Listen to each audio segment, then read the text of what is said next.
En prenant l'ordre du chapitre 4 du livre du Deutéronome qui commence avec Kehat, nous remarquons d'après ce que nous lisons, que la responsabilité concerne ces objets qui sont en relation directe et immédiate avec Dieu.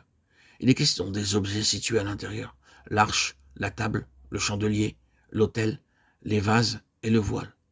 Là, vous arrivez de manière la plus directe en contact avec Dieu lui-même, avec la divinité.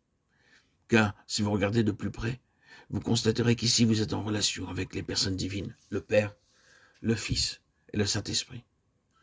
Dieu, entre les chérubins au-dessus du propitiatoire dans l'effroi de sa sainteté, et pourtant en tant que Père, parce qu'il y a la clémence, la miséricorde, le trône de grâce. Il n'est pas uniquement le Dieu tout-puissant, redoutable, mais le Dieu tout miséricordieux. Il est le Père en raison de la présence du Fils.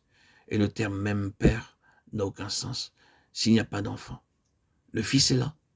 L'arche est présente et tout ce qui est en relation avec le Fils apparaît partout comme le moyen de Dieu de se révéler lui-même.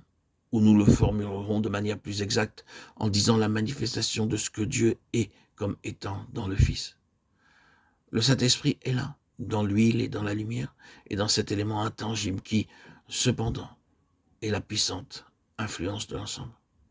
Vous êtes en relation avec les personnes divines et vous débutez avec cette chose étonnante de la Trinité.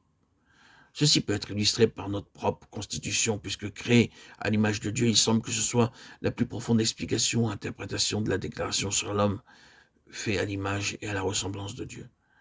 Chacun d'entre nous est constitué de trois parties. Premièrement, il y a la personne. Il s'agit juste d'un fait. Deuxièmement, la personne a un caractère. Or, vous pouvez connaître l'existence d'une personne de vue ou de réputation. Et il est possible que vous sachiez qu'elle existe et rien de plus. Cette personne a un caractère ou une nature. Et vous devez entrer en contact avec elle pour découvrir quel est son caractère. Lorsque vous êtes en présence de cette personne avec son caractère, un nouvel aspect la concernant fait surface. Ce que nous appelons la personnalité. C'est une caractéristique impalpable.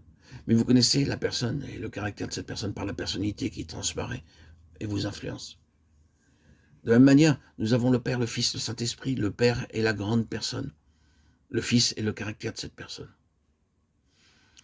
Le Saint-Esprit est la personnalité, l'impact de la personne et du caractère.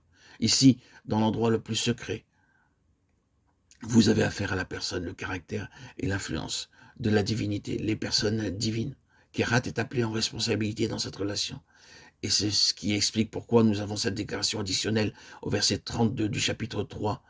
Et Éléazar, le fils d'Aaron, le sacrificateur, sera le chef au-dessus du chef des Lévites et aura la surveillance de ceux qui ont la charge du sanctuaire. Cette déclaration dans le livre du Deutéronome est curieusement insérée au milieu de l'ensemble du texte, comme si un personnage particulier apportant l'autorité princière, la plus haute dignité en lien avec Kehat était introduit. L'explication de ces mots qui surviennent à ce moment-là est simplement la suivante.